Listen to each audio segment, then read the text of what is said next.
This is The Culture. Hello, everybody, and welcome back to another episode of the Cinema Wave podcast. And if you couldn't already tell, we're in the Christmas cheer because this is our holiday Christmas episode of the Cinema Wave podcast. I am one of your hosts. My name is Darian Scalamoni. I am joined by Liz Seiko. Happy holidays, everyone. Merry Christmas. Happy Hanukkah. We're ready. And also our producer for this episode, and also on camera, we have Zach Miller. Hey, how's it going? You look fantastic, sir. Do I? Yes. Thank you. I mean, it was just a little something I had tucked away. I feel like you wear that like holiday. every Thursday. I'm considering that. I mean, I should bring it to all of our podcasts now. I think so too. Yeah. I think that'd be a good move. Yeah, I think so. Yeah. All right, guys, let's jump into it. So there was a lot of talk about this episode in particular because we weren't sure how to approach it. There are tons of holiday movies that have been released throughout the years. We can only talk about so many. So the way we're going to do this format for our first ever Christmas episode, or holiday episode, I should say, on the podcast, the Cinema Wave podcast, is we're going to start just by mentioning some honorable mentions of films that we would have loved to include on this list, but we don't have enough time to talk about all of them. This would be one of the longest podcasts we've ever done.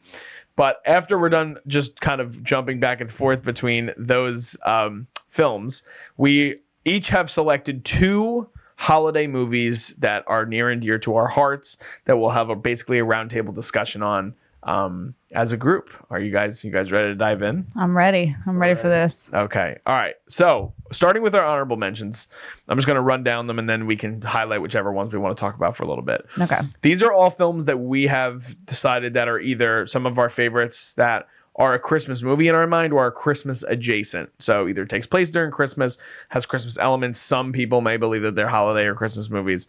Our list is Love Actually, How the Grinch Stole Christmas, Die Hard, Harry Potter and the Goblet of Fire, the recent release of The Holdovers, It's a Wonderful Life, Santa Claus is Coming to Town, and Frosty the Snowman, the animated versions, Charlie Brown Christmas, and Bad Santa.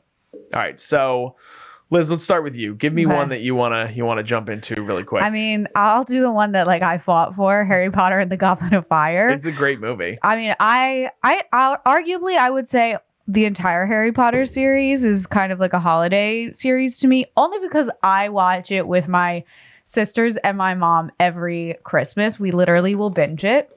The whole entire franchise? The whole franchise. How long does it take you guys to do that? I mean, probably 3 days. Okay. But when I'm with them, my mom gets annoyed with it at a certain point because she's like, "Can we please watch something else that is actually Christmas related?" And me and my younger sister are like, "No." My God. We love this. But specifically the fourth one, Goblet of Fire, only because they have the dance scene where it is a Christmassy feel. Yeah. That's the only reason that I would specifically point that one out as a holiday film. Do you guys agree with me or do you disagree? It does feel very festive. Yeah, I mean, I know other people that would consider it like a Christmassy feeling movie for sure. So I can get behind it. Yeah, I know that you're not the only person that watches Harry Potter around the holidays. That I know for certain. So you're obviously not alone in that. I'm onto something. You're onto something. I think like Zach said, I can totally see it being one of those festive sort of films that you play around. It evokes that feeling of the word we use in the Holdovers review that we didn't want to use too much, cozy. Well, I mean, okay, even the first Harry Potter, I mean, them on Christmas Day running down the stairs and being like, "Happy Christmas, Ron." I was gonna say Happy Christmas, Harry. I was gonna say the first one I definitely see it too. And then isn't majority of the Harry Potter movies you start to see all of Hogwarts snow-capped? There's because it's throughout the school year, and so you start off in fall, go into winter. They have their winter break, and then they always have winter at a certain point. Yeah. So I think that's also why I consider it a Christmas film. I mean, in one of them, I'm pretty sure it's Order of the Phoenix. They have mistletoe and he kisses Cho for the first time. How romantic. How romantic. No, I can totally see not only Harry Potter and the Goblet of Fire, but the whole franchise sort of being something that is played around the holidays. I recommend binging it. I binged it when I watched the whole series for the first time a year and a half ago. That shocks me. I know, crazy, right? That it was so recent. I was very late to the Harry Potter club, but I love Harry Potter. I loved it, but I want to rewatch it because I feel like your first time watching, you're just there for the experience. So there's so much. Yeah, and to get like the story, you need to accept the same it. way you need to accept the Marvel Cinematic Universe is the way. We can't even talk about that right now. I don't even think these are the same. Marvel has a Christmas special, and they have a Christmas related television series. It doesn't make it good. Guardians holiday special is good. Nobody liked that. People like the Guardians holiday special. I like the Guardians. That's a different episode. It is a different episode. But yes, no, Harry Potter. I really like Harry Potter. I understand the feeling of wanting to watch it around the holidays. Coziness. I'm in on that. Yes. So that's what I fought for on the short list. Okay. Zach, what about you? Based on the honorable mentions, which one do you want to kind of give a shout out to? Ooh, it's tough. I think we should talk about this. The Santa Claus is Coming to Town. Yes. So I love that movie, and I know that it is terrifying at the same time because the claymation is like the 50s, 60s era. Same with like Rudolph. It looks the same, but yeah, there's just something about that song, Put One Foot in Front of the Other, that just gets me going, you know. Makes your heart feel warm. And then he's talking about being Kris Kringle and finding the spirit of Christmas. And, you know, he finds his snowy wizard friend and the Meisterburger guy, and they're well, fighting. for me, that was the thing. Yeah. Like, which one's more terrifying? The like winter warlock, who's like the snow guy that sings that song, or the general mayor person? Oh, 100% the general. You mayor. think? I don't think know. so. I was terrified of the winter warlock when I was younger. Really? Terrified. Okay. Even when it was like, oh no, he's a good guy. He sings. I was like, no, there's something about him. But it's all about don't judge a book by its cover. I know. Is that one that you guys watch like religiously every holiday, or? Yeah. For me, that was like an OG staple growing up when I was really young of watching it. I feel like it may have even been either that or the Rudolph claymation. I was going to say. Yeah. Both of those is just like the earliest memory I have of like a holiday film. Yeah. And then I would also, I don't know if it was on our list, but the original animated Frosty too, I thought was so sad when Frosty would melt at the end. And I was like, what's gonna happen? He's gone. He just wanted to go on the train and go home. It is crazy in like that era, like that, like even though it is something that is childish, there's such like traumatic it's pretty traumatic. Like, I know. That is incredibly traumatic for a child. I feel like that wasn't those like I love those animated sort of claymation sort of things, but I feel like they weren't necessarily a staple in my family, so I didn't watch them all the time. But what was a staple for you when you were younger? Well, my staple is one of my picks. Oh, okay. So that's a tease. We'll hold off. Yeah, we'll hold off on that one. But one I wanted to mention just really quick was that I mentioned earlier was Love Actually, because I feel like not only for the sake that it's a good holiday movie, but like the cast and just like the characters that all come with it. I always like anthology sort of films and TV series in general. So being able to have something like that takes place during the holidays with so many intermingling storylines and characters, I always really appreciate it. And I really like the Love Actually. I don't know if you guys watch that one around the holidays or not as much. I think I'm gonna do that for this year. I think I'm gonna do Love Actually, and then a nice romantic night. Yeah, with your woman. you gotta have a little romance around the Isn't holidays. that romantic of a film? little romance with your woman. Whoa! Oh, hot cocoa under the mistletoe. Under the mistletoe. Oh. Hey, I don't know what's happening right now. But wait, is it really that romantic of a film? I don't. It's like remember all thinking that. romance. It's Love Actually. Yes, I guess. There's also, Actually, there's also a scene where I think doesn't Laura Linney? No, one of the characters is cheating on a spouse of another. Way to ruin it. I think it's what's his name? Snape. Alan Rickman. Snape. No, wait. No, is that Snape? Yeah. Yeah, but I don't think he's cheating. I forget. I think he's the one that has a hard time like buying the gift, and you know what I mean? There's that whole scene where he like gets the thing wrapped and yes, yeah. But she has maybe she has an inkling that he's cheating because she's with Emma Thompson, right? In the movie. Honestly, maybe I can't remember. Maybe I'm butchering fucking all of this for everybody. Is this the film with Cameron Diaz in it when she's drinking the wine? The Holiday, which is another great Christmas romance movie. I feel like I get those two mixed up a lot, so maybe I need to rewatch them both. Love Actually is the mostly British one where it has also the very big meme with Andrew Lincoln. The sign Holding, outside. like, the with the sign. signs to Keira Knightley. Keira Knightley. Okay. Yes, Yeah. I think I've only seen it once. Okay. Yeah. I feel like I've watched that one like many Christmases, like pre-girlfriend and current girlfriend situation. It's a long one. It is. It's a long. It's a longer Oh, it's movie. long for longer Liz. film. Yeah, what's It's the longer- runtime? Well, okay, so It's probably something like 2 hours, 10 that we minutes. talked about prior to this is, man, Christmas holiday films just have the right runtime of like an hour and a half.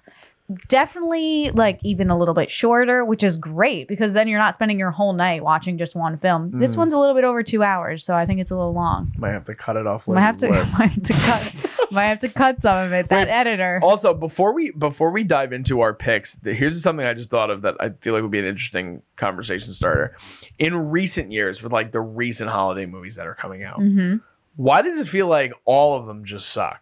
I was gonna say, I'm guilty as charged. Like a lot of them, I haven't even watched myself, but like they're not even exciting like trailers or anything. So like here's and high concept sort of thing. So here are recent ones, right? So Candy Cane Lane just came out recently. Eddie Murphy. Spirited was like a big budget like holiday musical. Have any of us seen that movie? No. Is that with Ryan Reynolds and no, Will Ferrell? Okay, two huge stars on Apple TV Plus. Christmas musical. None of us have seen it. No. None of us have seen it.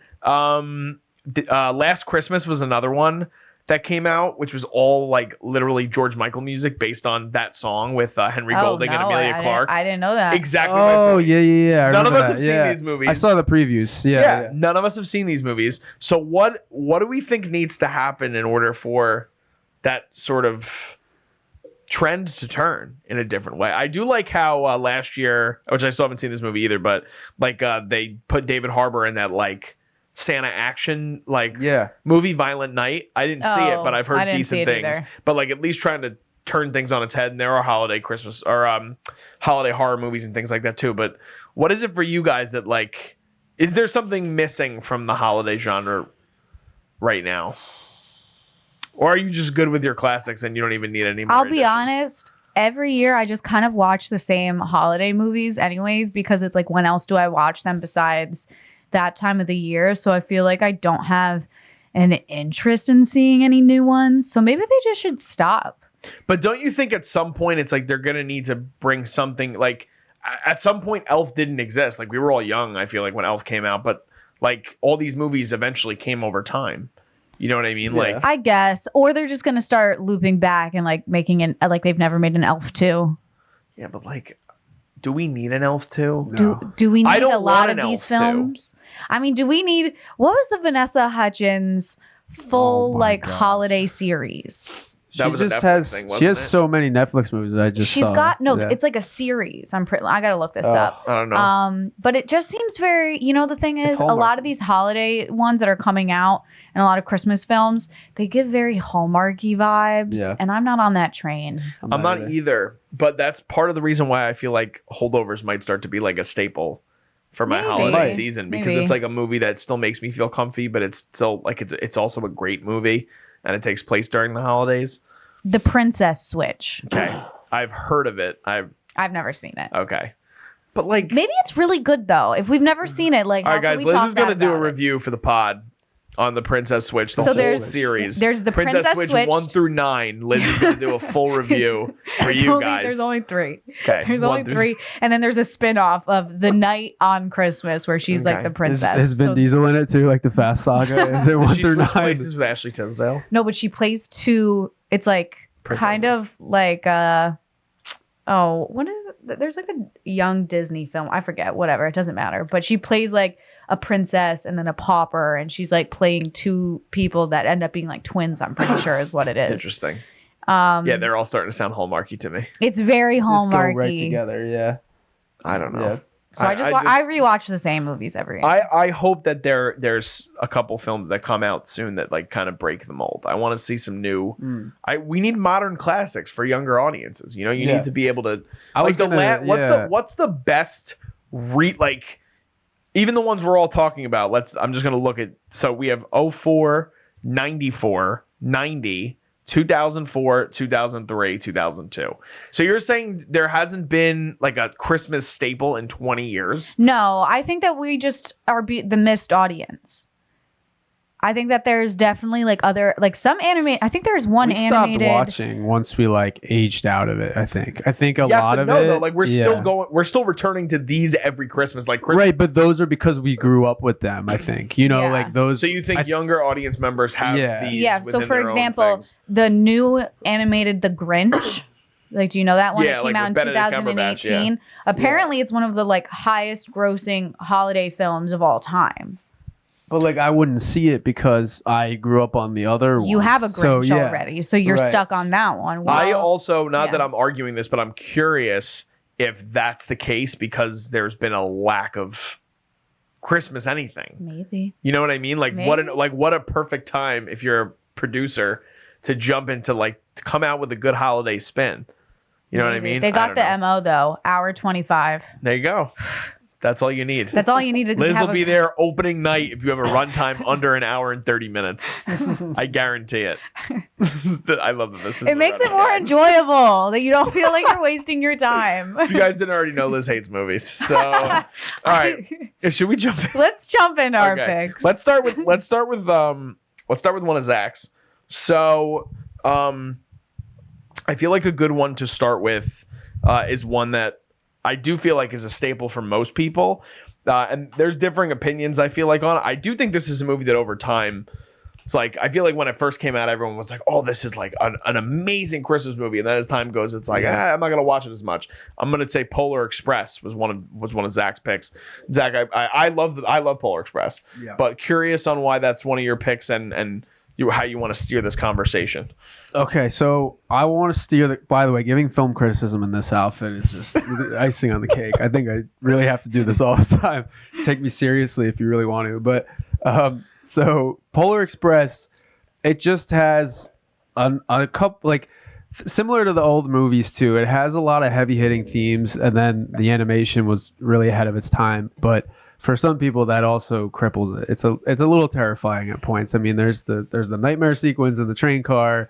There's a couple like action-ish moments of the train going through the ice and like what happens if that is the case, and then they go into the present shoot and everything like that.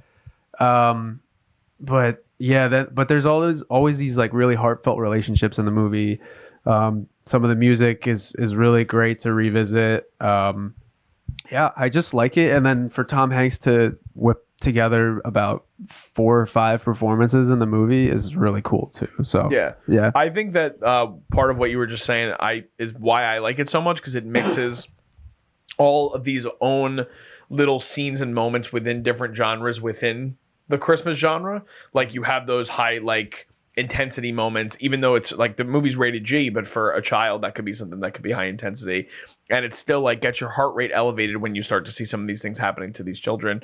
The musical elements I think work really well, and like the animation for its time was so groundbreaking, and now it's like it's a little scary because of the way that it was animated, but it's one of the ones that I watch. If I don't watch it every Christmas, I watch it every other Christmas.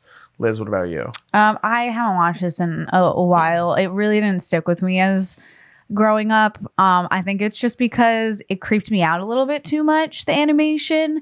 I think it was the eyes. I don't know why, but it was just something where I wasn't I didn't like it. There wasn't as much emotion coming through with the eyes. Well, also I just keep thinking, okay, isn't there like a guy that like lives on the train or like something who's like lives on top?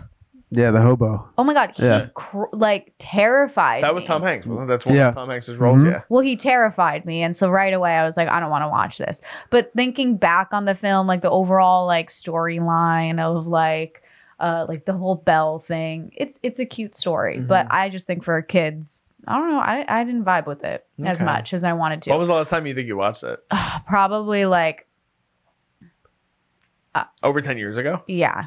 Wow. So maybe I should rewatch it. I think you should revisit Maybe I should. The hot chocolate song. That's all that I think of. Gosh. My goddaughter literally goes on the Polar Express train like every single year, multiple times a year. And do they do like a full... Yeah. They do the whole thing. hot They give you the chocolate. ticket. They do the hot chocolate dance. They do the hot chocolate dance. They have all the little kids get out and dance. It's adorable. But like that's it. Like the franchise potential that Polar Express has Good for come them. out with. I mean, good for them is true. I like that they have their own element of expanding upon Christmas lore too. Like how it didn't just follow the same trends that we like. We've seen how many Christmas carols now. We've seen how many Scrooges. You know, like it kind of builds upon its own thing, and I appreciated that for what it was. Yeah, I think that's a good way to put it. It was very original for the time, and it gives you a different perspective on this magical train ride too, which was really original. But yeah, it's got some very mature themes to it. Yeah, you know, like it can be. Yeah, for sure. Robert Zemeckis directed that. Yep. Yeah. Same as Forrest Gump. Yeah. A classic. A classic. Fucking Forrest Gump. All right. Should I I'm gonna return back to one that I hinted at a little while ago. Yes. Mm-hmm. So a Christmas staple in my family has been the wonderfully animated 8 Crazy Nights, which was an Adam Sandler classic. A movie that many people frankly, for the lack of a better term, have shit on over the years. And a lot of people don't like this movie. Like, this was a movie that as soon as it came out, people, like, hated it. Really? Hated this movie. Wait, but, like, why? I think that they thought, like, the jokes, like, were too crass and they didn't think they were funny. All this stuff. Okay. And the thing that came out of this movie that everyone is aware of is the Hanukkah song. Like, everyone knows the Hanukkah song. And the funny thing is the Hanukkah song sung by Adam Sandler is not even in the movie. It's just in the end credits. But it's an animated movie that Adam Sandler stars in. He does multiple voices in it. A lot of the like classic people that are in other of his films, John Lovitz, Kevin Nealon, Rob Schneider, they do voices as well. This movie came out when I was 7 years old, and I probably saw it for the first time when I was 8. And I have watched it every single Christmas since then. 20 years of this movie. And this is a movie that was shown to me by my uncle. And there are definitely some interesting mature moments in it, but it's a movie that is rated PG-13. So it's like higher elevated sort of animated movie. But I think it's hilarious. I think all the songs are great. And I love like to see one of the first things that Sandler did after SNL was sort of go in this direction where he loved performing, like he loved singing, and he did it on SNL too. And to create this sort of like holiday, in my eyes, classic I love this movie so much. But you just saw it. I literally watched it 2 days ago for the first time. And I can't wait to hear your thoughts. I had some laugh out loud moments. Honestly, it is funny. There are some jokes though that definitely are dated and maybe they could do a reboot. But overall, I thought it was funny. The animation I thought for the time was actually pretty good. Mm-hmm. Like it didn't bother me. Yeah, it's funny. The songs were catchy. Like, honestly, I don't really have any complaints about it. I thought it was like a solid movie. What are your thoughts on Whitey Duvall as a character? So annoying, but like so loving. You can't hate him.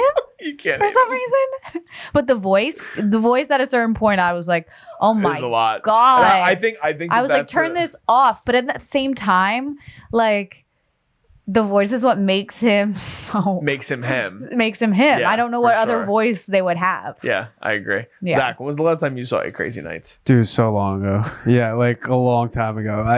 I guess it's just because I have other Christmas movies ahead of this that I don't really remember it too much. But I mean, anything Sandler does, I'll show up for. Maybe except Jack and Jill. Like, I don't think I could ever do that. But yeah, so I gotta give it a rewatch, to be honest. And I'll probably do that with my Christmas as well. Okay, it's a quick one. Hour 15. Hour 15. Hour 15. Literally citations every time. Literally so short. And there's only, I mean, even if you're not like a fan of musicals, there's only like 6 or 7 songs throughout the movie. Yeah, it's not like a crazy. I guess in the scheme of things, though, an hour and 15 minutes, I guess that is kind of a lot. It's a lot of. It's a lot of singing. It is. It's a lot of singing.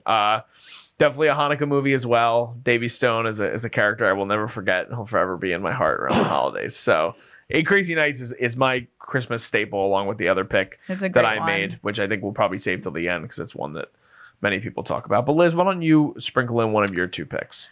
I'm going to go with one that maybe some people wouldn't necessarily put this on their top 5, but it's one that I really love. I've grown up watching it. When I told my sister that we were doing this, she was like, you have to talk about this movie. And it's Christmas with the Cranks. DJ, you just saw it. And the one thing that you said is this film, it takes you on so many different turns that you're not expecting. Pretty much what the premise is there's a couple, and instead of celebrating Christmas and the holidays, they're going to go on a cruise because they're like, our daughter's out of the house. What do we have to lose? And they live in a very holiday heavy town. You can call it neurotic. Yeah, right? It's a little neurotic of a town. Insane. And they end up getting like bullied by their town for not celebrating Christmas. And then it just takes a bunch of turns to end up having a happy ending like always. But I love this film. I think it's really funny. Jamie Lee Curtis, come on. I love the leads. They're good. They're both great. First of all, I don't think anybody plays like frustrated better than Tim Allen. Oh, absolutely. This guy is so good at playing like pissed off at everything, and like how much of him just being frustrated and doing anything to please his wife was just hilarious to watch. But it does take some very interesting turns. There are some very interesting character moments, including the oh my god, the scene in the liquor store with the Santa. Like, which Santa? Oh yeah, you know what I'm talking about. So when they finally find out that Blair is coming home. Oh yeah. And, okay. And Umbrella Santa is there, and he's so strange. Like, I will say, I'll give the director credit. That was the closest thing to being uncomfortable with someone else in a moment of not knowing who they are. I thought he was Mr. Rogers at one point. Dude, I thought it was Martin Short for a quick second because of the way he was acting, and I was like, no, that's not Martin Short. But it was like, there are moments like that are very weird and very funny. There are other moments that don't stick the landing as much, but we were talking beforehand about how funny the Botox scene is. So good. Like, that scene is great, and just him trying to eat the fruit. Like, it's ridiculous. The movie is ridiculous. Like Liz said, I literally finished it probably about 20 minutes before we started recording. My first time viewing it. Both of them have that, and 8 Crazy Nights are 0.1 point away from each other on IMDb. So 8 Crazy Nights is a 5.3. Christmas with the Cranks is a 5.4. It's not the highest ratings. Not beloved by the IMDb crowd, but yes, it was an interesting movie. Zach? Oh, I love this movie. Yeah. I've watched it for years with my mom, especially. We love watching this movie around Christmas, and we can appreciate anything that Tim Allen does. And I feel like a lot of his flustered charisma came from Home Improvement too, just dealing with crazy neighbors and things like that, and crazy situations. But yeah, there's a lot of moments in the movie that, you know, you see him like turn down donating to like the Boy Scouts, or like doing simple things. You're like, ooh, I don't know if I would have done that, but you can still go on your cruise. And then but I was like, oh dude, you're really rubbing it in your neighbors at points. But then the neighbors are also really crazy. I love Dan Aykroyd too. Like I love him in anything. It gets like pretty hokey sometimes when they have like the chorus outside their house, and they're like peeking in the window. Yeah. Freaking out. They're trying to get rid of them. Yeah. So. But the ending is so sweet. That was what I love the ending. That was what I was going to piggyback off of. That moment actually evoked, which is very hard to do in a movie that is so chaotic and crazy, so all over the place, to rein it back in a way, and they do it creatively with every single way they like teach you in film school, like music wise, shot wise. Like, it completely brings you into that moment where Tim Allen's sitting at the kitchen table and he's looking through his front door and seeing them alone. I was like, here we go. Oh, your chest is gonna start tightening. For sure. That was a great moment. So I love it. I love the hickory ham. For me, gets me every time when she's like full on war with another person in the grocery store, and you always think, you're like, aren't there other grocery stores? Like, what is about this hickory ham? So good though. I love this film. Yeah. Liz, do you think that this rivals Jamie Lee Curtis in The Bear for that Christmas scene too? Oh, that's a good. That's a good callback. Where is she more unhinged? In the grocery store in this film or in the bear? Has to be the Thanksgiving episode of the It has to be. What is she she drives through a house. Yeah. She drives through a house. Yeah, I think she would definitely kill. And every single time somebody else comes in the kitchen, she's like, "Get the fuck out of my kitchen!" It's like, dude, oh my god, that episode. So good. I can't wait till we get to the final like stuff of the year because that's. I would. Ooh, chef's kiss. If I could take that and like, I would put it against most of the movies I've seen this year. It's like, I hope she gets like a nomination for this. Total side note. Guest actress. Guest actress. Yeah, right. For sure. Yeah, I think so. For sure. Anyways, Jamie Lee. We love the bear. But she should have got the Oscar for so don't even get me you started. can make the debate. Well, I would argue that Freaky Friday came out before this. Ooh. So. Oh man, good pick. Love you, Lindsay. All right. Okay. Where do we go from here? I guess Zach's second pick. Yeah, Zach, give us your second pick, which is a good piggyback off of the one we just talked about. No, can't go wrong with Tim Allen. The holidays. Wow. So I'm gonna go with Santa Claus. And that movie, I think I've definitely watched the past like 3 or 4 Christmases at least one time. We usually like try and pick out one movie on Christmas Eve. As a family to watch, and that's always up there.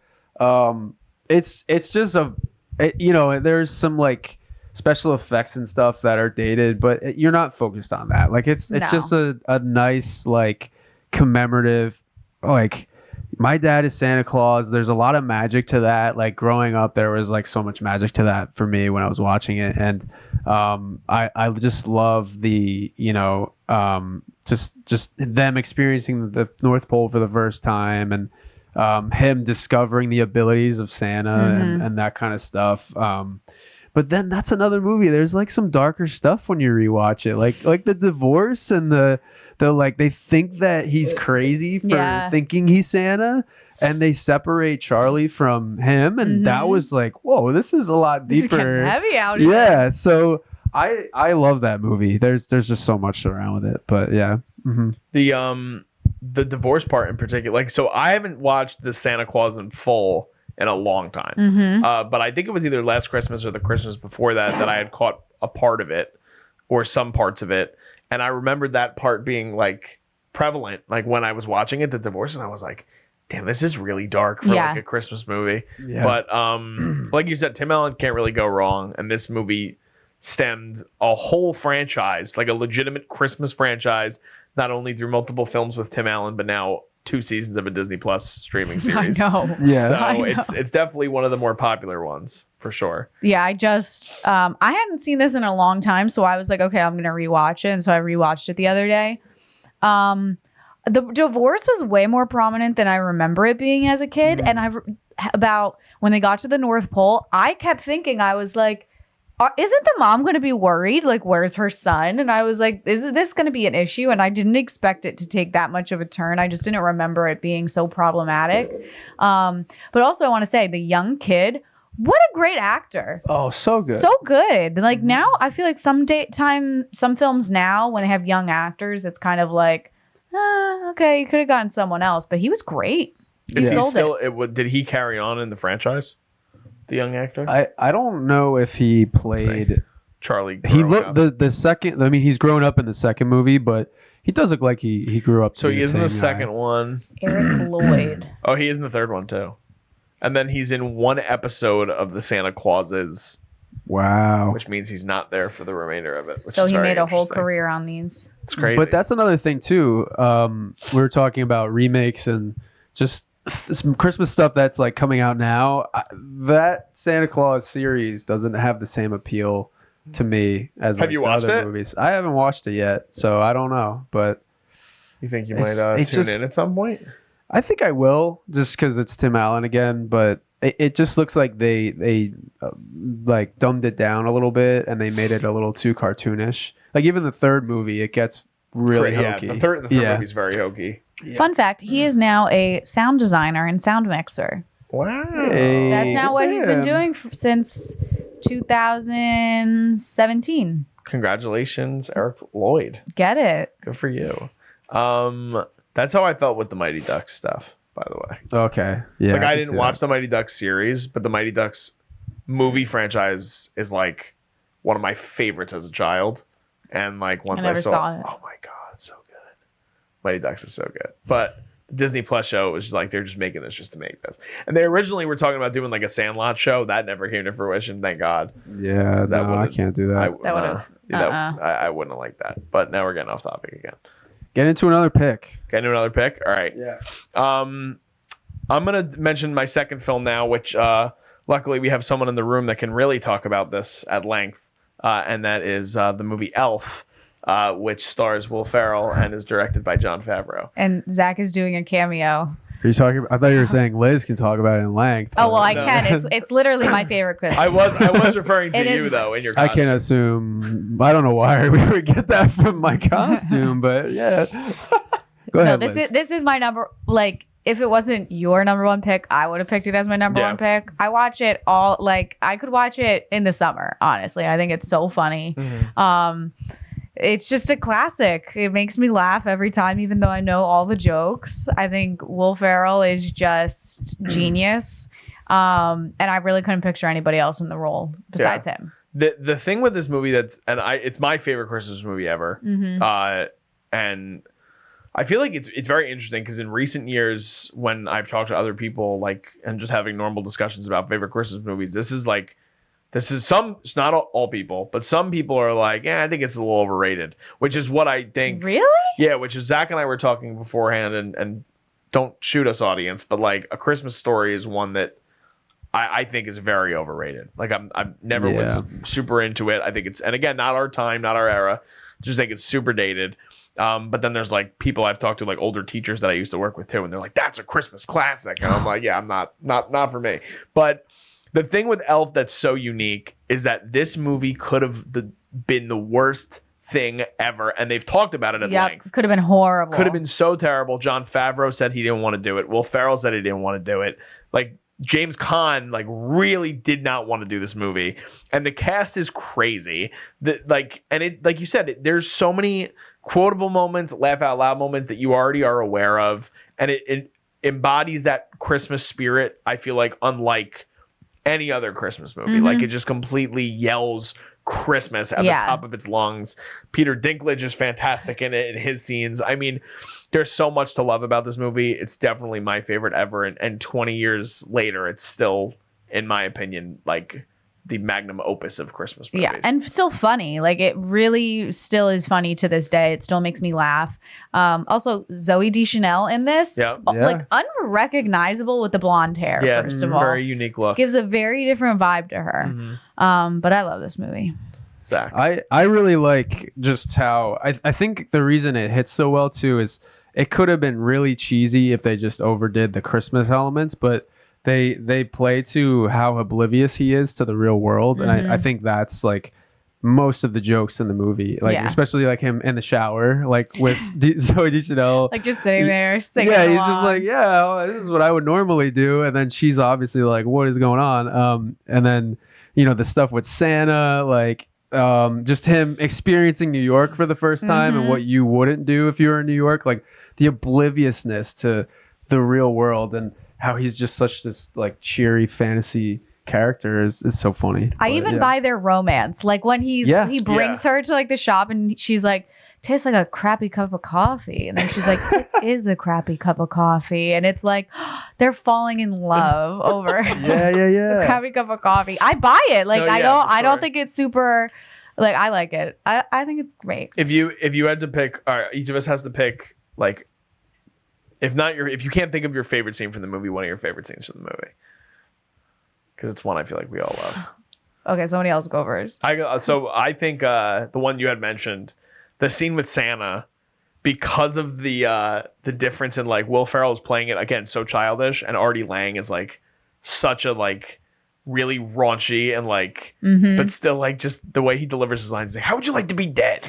like that is just so Artie Lang, and that interaction between the two of them, that scene to me is so like laugh out loud funny and still like insane to just think about the fact that he's like, you're not really Santa.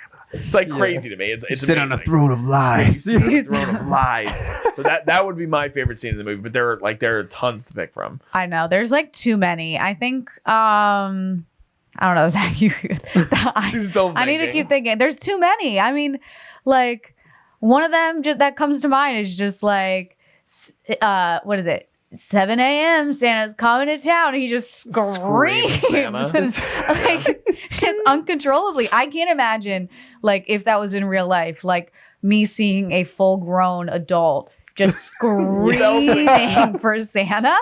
I'd be like, something's wrong. Something's going on. So that one's really good. there's so many great like throwaway lines too, or like these little scenes that happen. Like when I was just away on a trip with my family, and we were in a candy store. My brother said something about candy, and I go, "Well, is that a part of the 5 candy groups?" And I go, "Candy corn," and like all that stuff that he just goes through the rigmarole, and then he's like, "And syrup is a big part of that too." Like it's just the script is great. You just start going with it. Yes, all of it is great. I guarantee they never thought that like, "Bye, buddy. I hope you find your dad," ended up being a huge quotable line. Yep. Like they just thought Mr. Narwhal came out of nowhere. It's so good. It's awesome. A part of me was hoping that when it went to Zach, that he was gonna be like, "Yeah, I really don't love Elf that much." Like fully trust. Yeah, it's kind of mid. Yeah, you know, I give it a 3 on Letterboxd. Yeah, no. I would say one of them is probably where he's discovering things in New York, and he like gets the perfume and he tastes it, and he's just like, ooh, like that's hilarious. It's so funny. And then he's like on the escalator, his legs are stretched out. It's so good. And he's hopping the streets. Him on eating the sidewalk. fucking cotton balls in the doctor's Oh my office. God. Yeah. Or So you know another scene I ridiculous. really like is in the morning after they've had dinner and he's like at their place. He's like, "Oh, I made you lunch. Like, here's some spaghetti with the syrup." And then he's like, Some "Dad, how many spaghetti in it. scoops do you want?" And he's like, "No, I'm okay." And I'm he's good like, with the coffee, thanks, okay, buddy. Okay. Awesome. So funny. Oh man. Okay, well- rest in peace, James Caan, too, because Yeah. another part, like that relationship, him being so deadpan and being so cold, like it doesn't hit the same if you don't have someone like that in that role. Yeah. Like Right. their dynamic of the two of them together, and then when he freaks out, like that's a real moment. I Like know. you feel that. Yeah. Like that he's stressed out. Yeah, yes, that he's when feeling it. the whole scene with Peter Dinklage and Peter Yeah. Dinklage freaks out. And he's like, and then when he says, "Would you get out of my office? I never wanted you in my life." I don't Like, care that if you're was- my son. He like Yeah. freaks out. That was I like, good. dude, That was I was like, good. holy shit. Love James Caan. I love it. I Oh, just love man. this movie. I could keep going on. Another one of my favorites, just if we're going to keep doing this, is when he's in the mailroom. Yes. Oh, It's so good. Yeah. it's so good. So good. Oh man, this is what a movie. what a Elf, movie. Elf is obviously clearly all of our favorites. It's my favorite. yeah. Mhm. Is your favorite too, Zach? Ever? Yeah. I think it's yeah. Yeah. Yeah. It's definitely up there. All right, so we have one left. We have one left. Well, okay, it's my second pick. Yes. Elf would have been mine, but I ended up. This would be towards the top of my list, though. Yeah, as no, well. this is a huge classic. I feel like when you ask people kind of like their top 5 holiday Christmas movies, this is a staple, and it's Home Alone. Yes. The movie that made Macaulay Culkin famous. Yep. And little Kieran Culkin. Yeah, Before for he was real, Kieran though. Culkin. This is the Succession roots. Yeah. I mean, I don't know what there's to say about. I feel like everybody knows the story.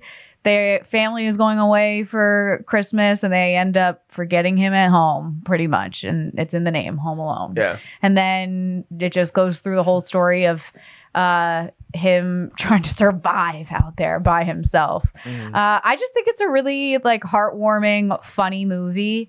I think also this film over time has just gotten more and more popular because people are like, what does the dad do for a living that he's able to afford? One, the house. 2, a trip. Don't they go to Paris? Yeah. Yes. They go to The Paris. first one. Yes. Mhm. To pay for a trip to Paris with not just his like kids and like his wife, but like extended family. Great film. It's crazy. It is a great movie. I love, similar to Elf, but different, that the premises are just so simple and they're able to build so much off of such a simple premise that's literally baked on the backs of this child actor, Macaulay Culkin, and then Joe Pesci and Daniel Stern as Harry and Marv. Like, Oh, so good. so good. Like Yeah. the not only like probably the best Christmas villains ever in a movie, you could probably argue that they're in like the top 5 best villains in any movie ever. Oh, Like, yeah. So I would yeah, argue okay. that. I think that there's so much baked in those two performances. because they have to. They're basically doing like modern Buster Keaton. Yeah, like literally. they are. Yeah, Like it's very slapstick. yeah, it's very slapsticky. And another movie that I know, the Netflix series, The Movies That Made Us, which they talk about the making of all these classic movies and stuff. They talk about how Home Alone was another movie that like nobody wanted. Like none of the studios wanted this movie. This was another one that nobody wanted to get made, similar to Elf. And they're arguably two of the best Christmas movies ever. And I actually said before we started recording, as much as I love Home Alone, I would argue Home Alone 2 is an even better movie. And they're both Christmas classics. They're both like, it's hard to even have a sequel sometimes that is better than the first movie, let alone the same like scope. Yeah. So I love the Is it Home because Alone it's set movies. in just New York, and so you like I definitely that? like the extended like having a bigger landscape sort of to play in, but like the Pigeon Lady is a huge part for me in the second movie. Yeah. And I just watched Home Alone 2 again recently, like last week, but the scene when he keeps playing the loop on the television and like they think that he's about to shoot, like that scene to me is You great. filthy like, animal. yeah, like it's amazing. So a perfect pick by you, Liz, but also just like it's a Christmas franchise similar to like Santa Claus. Like this is something that has such a long shelf life, and there's multiple movies you could watch with your family. You can watch them in succession, and it's perfect for the holidays. It's an OG. Yeah, for sure. Zach, thoughts on it? This was probably the one that I watched the most when I was growing up. Okay. I think there's just so much to buy into when you're a kid, that like imagining yourself stopping some robbers in your house, like with just quirky traps and booby traps, and just how fun it would be to like have your parents' credit cards for a week or two, and you're like, oh, I'm just gonna go get some pizza. Another video I did see recently, which was a little depressing, but it was like the groceries that he bought by himself when he's carrying like those 2 big bags of groceries. It was like $20 in 1990. Now someone did the math and they equated to like $72 today. And I was like, no way. Oh my God, man. Oh my gosh. That is crazy. But yeah, I mean, I think Home Alone is one of those movies that is always a staple and always will be a staple for me around Christmas time. So give me your favorite scenes. Favorite scenes from the first one? I mean, the thing is with the first movie, so much of it is baked in. It's the hijinks. It's the tricks that are happening. But I do love, Catherine O'Hara too, just like freaking out on the phone when she realizes they left him behind, to me is like, Kevin? It's great. Like it's so good. Her reaction, like, and that's a meme in and of itself. And that's like an iconic moment. Yeah. Similar to some things that you see in Elf. So that she sticks out to me because I always think of that moment when I think of the movie. I think, I like a lot of the scenes, like even in the beginning when the whole group is just like, getting ready the night before and it's just chaos, like that for me, it feels like, okay, yep, this is how it feels the night before a huge family trip. And so they just showed that really well. I don't know, which one of your favorites, Zach? So it's another like kind of throwaway Zach line. has a specific this one. one I was like, I had this primed because I just thought about it. There's a part at the end where Kevin like escapes to his treehouse, and Marv goes, "Oh, Harry, he's gonna call the cops," and he goes, From a treehouse, he's gonna call the cops. And I was like, that just is so funny to me now, like because they're just so fed up by that point in the movie, and they're just, they're such ridiculous characters, and like literally caricatures of these people that are so outlandish and so cartoonish in a live action film, and again, like so much is on. Which it's unfortunate because the way his career eventually winded up going and things, but like Macaulay Culkin, they're like nobody else could do this. I don't think. Like there was no other child actor that was good enough, was mature enough at that point to be able to carry not only this movie but the sequel as well, like on his back and have like the sincerity in that, and also the playfulness, and also be able to like deliver the lines the way he did. Like there's something special about him as an actor, as a child actor, and I mean, like even the imagery, like the iconic like poster of like him just with his hands on his cheeks, like there's nobody else. Like that's Macaulay Culkin. You know what I mean? So I think and he just got his Hollywood star. He did. He just got a star on the Hollywood Walk of Fame. I didn't know he was married to Brenda Song. I didn't either. That took me by surprise. Did you know that? I think someone told me about it like not that long ago. Yeah, I don't know how long they've been married. They just had a child. Zach's like, I knew when they started dating. Yeah, he's like, I actually saw them on their first date. Actually. Also, fun fact: the director of Home Alone, also the director of the first 2 Harry Potters, Chris Columbus. Chris right? Columbus. Yeah, and John Hughes wrote Home Alone. So I mean, John Hughes is amazing. But did John Hughes write the second one? I'm gonna double check that. I'm looking into it. Bear with me, everyone. Take a look. Home Alone 2, Lost in New York. Yep, written by John Hughes. Nice. There you go. They have the whole team back together, and they did it relatively quickly. The first movie came out in 1990. Second one was 92. Oh, so they did the movies the right way. You did it quick. You did it in succession. You didn't wait 20 years. Yeah, seriously. Oh my god, I hate that kind of stuff. But anyway, we got anything else? Any last? I mean, I could quote Elle for about an hour, so maybe we should stop. Maybe we should wrap it up before Liz just starts reciting the whole movie, and then I start singing every song from 8 Crazy Nights. Oh, I do want to debate: is Die Hard a Christmas movie? I would argue, yeah, but I think that's just because I want to be on the right side of history. And I feel like majority of people, even the people that used to say that Die Hard isn't a Christmas movie, I feel like have just been like, yeah, it's a Christmas movie. Yeah, I mean, I don't know. I guess I would label it as a Christmas movie because, like, when else do you watch Die Hard besides around Christmas? Yeah, some people I feel like watch it like every day of their lives. Who are those I mean, not people? me. I'm just saying people that are like Die Hard action. Die Hard fans? Die Hard fans. Ooh. There you go. Wow. I think Kiss Kiss Bang Bang is a Christmas movie because the whole thing takes place the week of Christmas. Like, and literally, like, there are scenes that reference Christmas. I don't know that movie. You guys have to watch it. Yeah. It's a classic. I'm watch it. Really well, I'm really going to say good. no, it's not a Christmas All right, movie. dude. Wow. Fucking Why? Why do you say it's not? Because I think if you take away the Christmas part of it, it could stand alone on a heist film. I think that's a my fair argument. point, but Yeah. how can you take away the fact that it still takes place during Christmas? Like I'm saying, it doesn't dictate the plot.